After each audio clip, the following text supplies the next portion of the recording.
Écoutez, on va débuter cette traditionnelle cérémonie des vœux pour Chemillé en Anjou et vous dire combien nous sommes satisfaits de vous avoir présents nombreux à nos côtés. Effectivement, ça montre tout l'intérêt que vous portez à notre collectivité et à l'action politique que nous menons. Je voudrais saluer d'abord nos conseillers départementaux. Alors, cher Yann, cher Odile, je vois aussi Richard Sebron, donc conseiller départemental de Sèvres et Moine. Je voudrais saluer notre représentant de Mauges Communauté, cher Christophe, vice-président à Mauges Communauté, saluer l'ensemble de nos élus, saluer naturellement nos maires délégués, saluer nos adjoints, saluer l'ensemble des élus, saluer aussi nos amis de la gendarmerie, saluer aussi notre responsable commandant du centre de secours, cher Joël, de Chemillé, saluer l'ensemble des pompiers volontaires, saluer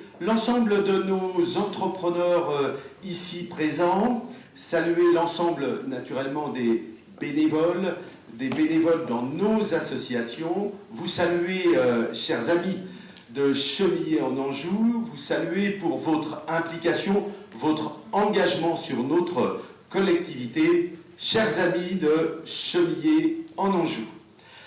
Je le disais, c'est donc avec plaisir que nous célébrons cette manifestation. Et en l'occurrence, nous faisons le même constat dans chacune de nos communes déléguées. Nous avons un bon nombre de participants à notre célébration de vœux pour 2023. Et je voudrais échanger avec vous quelques vœux que nous faisons dans chacune de nos communes, et notamment le premier autour de l'actualité internationale. Effectivement, depuis le 24 février 2022, nous avons tous appris cette invasion ukrainienne et en l'occurrence, nous imaginons combien peuvent être les difficultés pour ce peuple ukrainien que nous avons très certainement su accompagner, que ce soit au niveau du département, que ce soit au niveau de Mauges Communauté, que ce soit au niveau de Chemillé en Anjou. Et je voudrais saluer votre élan, notre élan de solidarité à l'égard de ce peuple qui, au regard des informations, nous montre combien les difficultés sont importantes et qu'effectivement, la paix semble indispensable pour pouvoir vivre dignement sur l'ensemble de nos territoires. Le deuxième vœu que j'exprimais dans chacune des manifestations, c'est celui autour de notre planète. L'été 2022, on le sait, a été particulier au regard des températures très élevées, au regard aussi d'une pluviométrie qui ne permettait pas ni aux cultures, ni à l'ensemble des différents usages de l'eau de pouvoir être comme à l'habitude. Et en l'occurrence, nous avons imaginé combien il était important aujourd'hui de porter une attache particulière à notre environnement. Enfin, le troisième vœu, je le faisais à l'égard de la France. Effectivement, les 2 années que nous venons de passer ensemble, ces 2 années de crise sanitaire, ont été certes difficiles pour nous, difficiles pour nos associations, difficiles pour nos entreprises, mais aussi pour la France. Effectivement, nous avons alourdi encore une fois de plus le déficit de notre État, et en l'occurrence, nous observons aujourd'hui pratiquement l'équivalent de 2 956 milliards d'euros de déficit. Alors, à l'égard de cette nouvelle rentrée 2023, cette rentrée sociale 2023, je voudrais faire le vœu avec vous que chacun de nos responsables, chacun de nos élus, chacun de nous puisse prendre le temps de l'écoute, le temps du respect, et à chaque fois pour l'intérêt commun, et peut-être pour transmettre aux générations futures une situation confortable. Alors, naturellement, ces constats sont peut-être un peu difficiles, mais nous pouvons aussi avoir la chance de profiter d'un espace sur nos territoires ruraux, que ce soit dans les Mauges ou que ce soit à Chemillé en Anjou, d'un espace agréable. Et je voudrais, dans un premier lieu, vous faire en image un petit retour de ce qu'est peut-être notre espace agréable avec l'ensemble de ses richesses.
Richesse humaine, richesse patrimoniale, richesse entrepreneuriale, richesse sociale. Merci à celles et ceux qui ont participé à cette vidéo. Je voudrais maintenant aborder plusieurs points, notamment à l'aube de cette mi-mandat, et vous dire combien, avec l'ensemble de l'équipe municipale, nous souhaitons, avec vous, poursuivre notre action pour construire Chemillé en Anjou. Et peut-être le premier point, c'est celui de l'aménagement. Aujourd'hui, nous comptons à peu près 400 demandes, effectivement, de logements et de logements supplémentaires. Et en l'occurrence, nous avons souhaité organiser dans chacune de nos communes déléguées un lotissement pour accueillir ces différentes demandes. Je pense qu'il nous faudra être attentifs à Chanzeau et Cossé d'Anjou pour laisser à chaque fois la possibilité d'un éventuel développement. Avec le département, nous avons mis en place aussi l'opération programmée de l'amélioration de l'habitat. Cette démarche permet à la fois de rénover nos logements, que ce soit au niveau de la façade ou que ce soit au niveau de l'intérieur des logements, mais aussi d'améliorer l'ensemble de nos bourgs délégués. C'était pour nous une vraie mission que de pouvoir rendre agréable les lieux dans lesquels nous vivons, et cette démarche et cette opportunité départementale a permis à Chemillé, et on le voit dans chacune de nos communes déléguées, d'améliorer cet espace que l'on a à notre quotidien. Nous avons aussi une sensibilité particulière avec nos bailleurs sociaux. Évidemment, dans nos territoires, nous sommes avec peut-être des revenus plutôt moyens, et en l'occurrence, nous devons rendre accessible à la propriété pour nos jeunes, notamment leur logement, mais aussi leur permettre d'habiter. Et ces partenaires sont aussi avec nous le moyen de pouvoir répondre aux jeunes et aux moins jeunes, notamment pour leur permettre d'habiter sur notre territoire. Nous pensons aussi naturellement limiter les impacts de cette loi SRU à l'époque qui nous demande aujourd'hui de contribuer à hauteur d'à peu près 100 000 € pour cette pénalité au regard du manque de logement social que nous avons. Le deuxième point que je voudrais aborder avec vous, c'est celui de la santé. Effectivement, nous avions dans notre programme de campagne ce projet de santé. Et nous avons l'ambition aujourd'hui d'une démarche dynamique et qui se rapproche de l'ensemble de nos habitants. Nous avons 4 ambitions sur ce projet. Le premier, c'est de rendre accessible à l'ensemble de nos habitants tous les services de soins et de santé. Le deuxième, accompagner nos professionnels de santé dans leur quotidien et peut-être faciliter leur installation quand il s'agit de nouveaux professionnels ou de nouvelles disciplines autour de la santé. Le troisième point, c'est naturellement la construction d'un pôle santé sur le territoire qui peut regrouper l'ensemble des professionnels et faciliter leur accessibilité, notamment pour nos habitants. Le dernier point, et vous en avez été le témoin le 20 décembre dernier, c'est celui de pouvoir compter sur l'ARS et le département pour pouvoir reconstruire notre établissement, l'hôpital. Je voudrais saluer votre mobilisation qui nous a semblé plus qu'importante ce 20 décembre pour témoigner tout l'intérêt que nous portons donc à cet établissement qui structure notre territoire, qui a été labellisé hôpital de proximité, et très sincèrement, nous en sommes fiers et nous souhaitons naturellement le réhabiliter. Le point suivant, je voudrais à l'égard peut-être des populations plus fragiles. Effectivement, vous êtes ici ce soir un certain nombre à vous mobiliser au niveau du CCAS. Et je vous vois très régulièrement dans cette salle pour délibérer des actions qui sont les vôtres et peut-être avoir un regard plus sensible et attentif à ces populations qui sont peut-être un peu plus fragiles. Je voudrais saluer l'engagement dans chacune de nos communes déléguées de celles et ceux qui se mobilisent pour le transport solidaire, qui se mobilisent pour le portage des repas. C'est une chance dans nos territoires ruraux de pouvoir compter sur toute cette dynamique qui permet à la fois aux uns et aux autres de pouvoir rester vivre dans leur domicile et naturellement sur notre territoire. Je voudrais avoir naturellement une attention particulière pour l'ensemble de nos associations. Vous êtes à peu près 400. Enfin, nous avons 400 associations sur les territoires qui permettent à la fois, dans le champ de la culture, dans le champ du sport, dans l'animation, dans le service à la personne, dans toutes les activités qui sont celles de notre territoire, auprès des personnes en situation de handicap, pour fédérer autour d'une dynamique, celle qu'on aime et celle qui trace nos valeurs, le collectif, et savoir se mobiliser pour les autres. Merci à vous qui, au quotidien, êtes auprès de nous, mais aussi auprès de ceux qui le souhaitent pour faciliter leur vie. Je voudrais enfin avoir une attention particulière pour nos entrepreneurs et pour toutes celles et ceux qui créent la richesse et l'emploi sur nos territoires. Avec nos collaborateurs de Mauche Communauté, nous souhaitons vous accompagner dans vos démarches et dans vos projets. C'est d'ailleurs le cas au mois de mai. Pour la 2e édition, nous aurons le Forum de l'emploi sur notre commune. Il nous semblait être de notre devoir de pouvoir mettre en relation les demandeurs d'emploi avec la difficulté qui est la vôtre au quotidien, celle de rechercher des nouveaux collaborateurs. Alors, effectivement, nous souhaitons et nous souhaiterons vous accompagner naturellement dans vos projets. Il nous faudra peut-être aussi être un tout petit peu plus vigilant à l'égard d'une loi qui, en août 2021, nous a amené peut-être à concevoir un peu différemment notre développement. Cette loi, climat et résilience, nous amène sur un terme, le ZAN, zéro artificialisation nette. Cette directive de l'État nous amène à l'horizon 2050 à ne plus utiliser d'espace agricole et d'ici 2030, à l'échéance 2030, de diviser par 2 notre emprise sur ces terres agricoles. Je suis confiant avec vous que nous saurons relever le défi de pouvoir toujours accueillir de nouvelles entreprises et de pouvoir toujours accompagner votre élan et vos développements.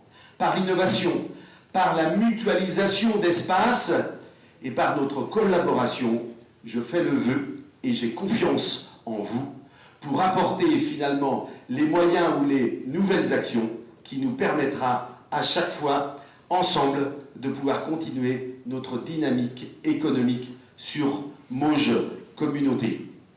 Alors, effectivement, je voudrais enfin vous dire combien, avec moi, le conseil municipal a l'ambition de porter une action forte pour construire Chemillé en Anjou.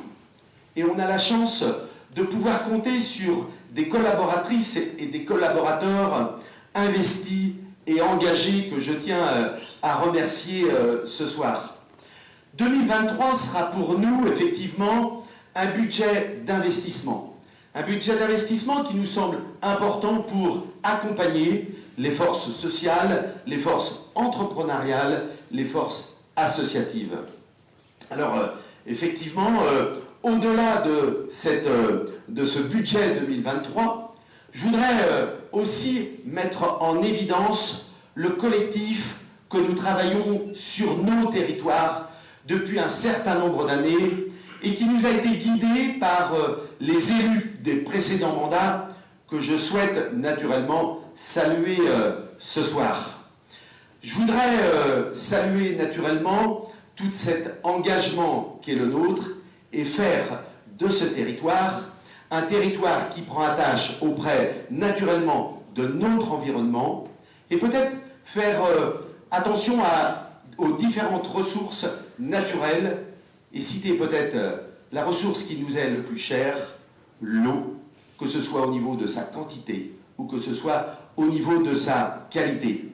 Je voudrais qu'ensemble, nous puissions toujours tisser cette route pour que chacun de nos habitants puisse, sur ce territoire, trouver un espace harmonieux. Et quand on parle d'espace harmonieux et dans un cadre un petit peu plus large, je voudrais vous faire un petit retour en images de ce que peut être notre territoire à l'échelle de Mauche Communauté. Je suis un territoire d'avenir toujours en mouvement. Depuis que mes 6 communes ont fusionné, j'ai pris de la force. Je rayonne, je vois plus loin. Avec mes 120 000 habitants, je suis bien visible au cœur d'une région dynamique et ouverte sur le monde. Terre de ressources et de production, mon économie est florissante. De grands groupes me font confiance pour se développer et assurer leur compétitivité. Attractif et innovant, je rassemble toutes les énergies pour bâtir de grands projets. Je sais faire valoir mes atouts. La richesse de mon patrimoine attire toujours plus de visiteurs en quête de qualité et d'authenticité. des particuliers, mais aussi des professionnels pour qui je déploie une offre dédiée. Terre de bocage, mon agriculture est pleine de vitalité.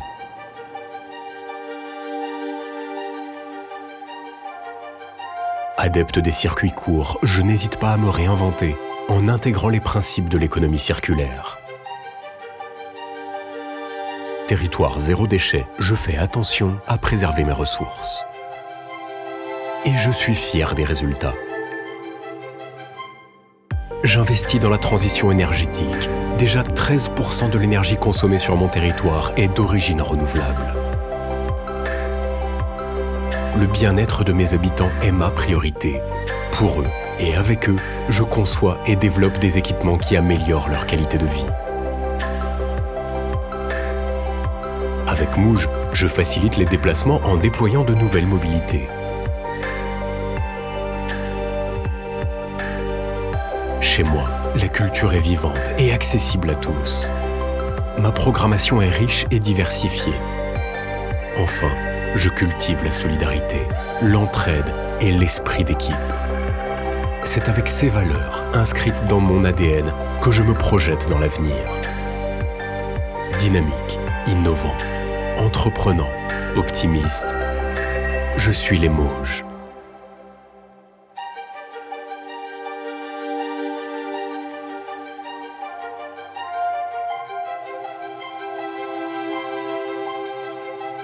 Donc c'est un vrai plaisir d'être parmi vous ce soir et puis de représenter, alors je ne suis pas tout seul, au titre du département, ma collègue et amie Odile Corbin-Magda. Donc c'est à la fois un plaisir et puis un grand honneur de représenter Florence Dabin, qui est, comme vous savez, la présidente du conseil départemental de Maine-et-Loire. Alors présenter ses vœux, on peut dire que c'est d'une certaine façon un exercice convenu. Mais cette cérémonie traditionnelle, elle est toujours agréable. Elle est pleine de rencontres, elle est sincère et elle est chaleureuse. On parle parfois du marathon des vœux, alors c'est presque vrai, n'est-ce pas Hervé? Je dirais plutôt que c'est un parcours santé ou un parcours relais où on a envie de transmettre quelque chose à titre collectif ou individuel. Et c'est quelque chose de simple qui touche au cœur et puis qui donne un élan à cette nouvelle année. Alors j'ai l'habitude d'introduire mon propos généralement par une phrase d'un grand philosophe, alors que ce soit Aristote, Victor Hugo, Hervé Martin ou Confucius. Qu'est-ce que j'ai dit? Ah oui, c'est vrai, excusez-moi, c'est vrai, Victor Hugo n'était pas un grand philosophe. Aujourd'hui, je m'inspirerai plutôt d'une grande philosophe de la chanson française, Mylène Farmer, qui a dit un jour « pourvu qu'elle soit douce ». Et ça tombe très bien, parce que c'est exactement le message que je voudrais vous adresser ce soir, pourvu que l'année 2023 soit douce pour vous et vos proches et votre famille. Pourvu qu'elle soit douce, la qualité de vie qui caractérise notre département, l'Anjou et sa célèbre douceur angevine, qui existe aussi naturellement dans les Mauges, un savant dosage de valeurs entre l'engagement, le travail, la convivialité et la nature. Le slow tourisme a le vent en poupe, c'est tant mieux parce que c'est très bon pour la santé. Pourvu qu'elle soit douce, mais aussi volontaire, notre transition écologique, énergétique, climatique, si importante pour l'avenir de notre planète. Oui, mais pas une écologie punitive ou de l'émotion, mais vraiment une écologie de la raison. Nous sommes la première génération à avoir compris le changement climatique de façon complète, mais la dernière pour agir. Ça, c'est pas de moi, c'est une phrase du secrétaire général de l'Office mondial de la météo, Petteri Tasla.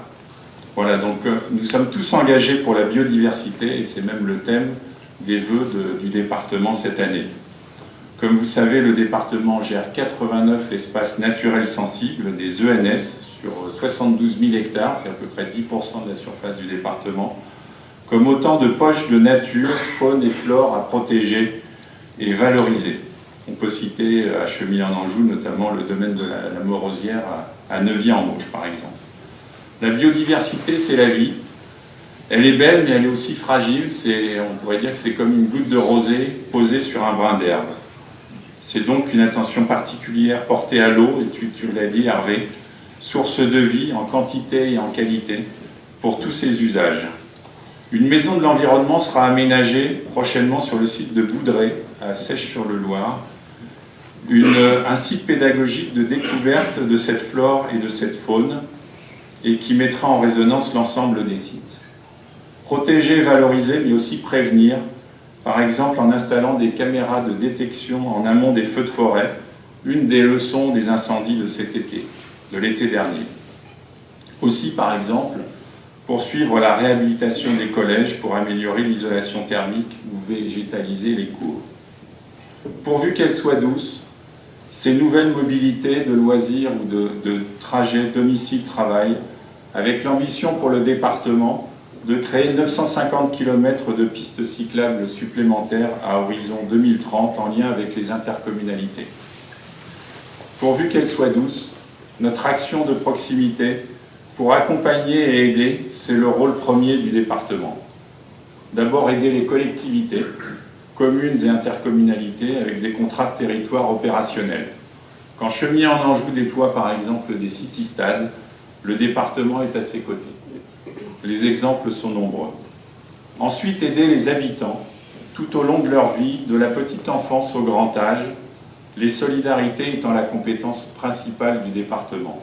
C'est la stratégie des 1000 premiers jours, avec une attention spéciale pour les nouveau-nés et les jeunes enfants. Ce sont les actions innovantes en faveur de la démographie médicale, de l'accompagnement des seniors pour bien vivre à domicile et offrir des habitats nouveaux, répondant aux attentes en termes de services. C'est encore l'accroissement des places pour les personnes en situation de handicap, mais aussi pour les enfants à protéger, en particulier au foyer départemental de l'enfance, avec un nouveau site décentralisé, aménagé pour la première fois pour l'accueil des 15-18 ans. C'est enfin notre action pour agir sur l'attractivité des métiers. L'attractivité des métiers et vous assurer des professionnels formés pour vous accompagner et vous protéger. Et la culture dans tout cela, rassurez-vous, je ne l'ai pas oubliée. Pourvu qu'elle soit douce, notre culture partagée, accessible, innovante et patrimoniale. La culture, c'est ce qui nous construit, c'est ce qui nous élève, c'est ce qui nous donne du sens, de la nuance, et va même, je le pense, jusqu'à nous guérir. Et la nuance, c'est peut-être ce qui caractérise le mieux la culture. Entre le blanc et le noir de nos certitudes, il existe toute une palette de gris, je dirais au moins 50 nuances de gris, et même de la couleur.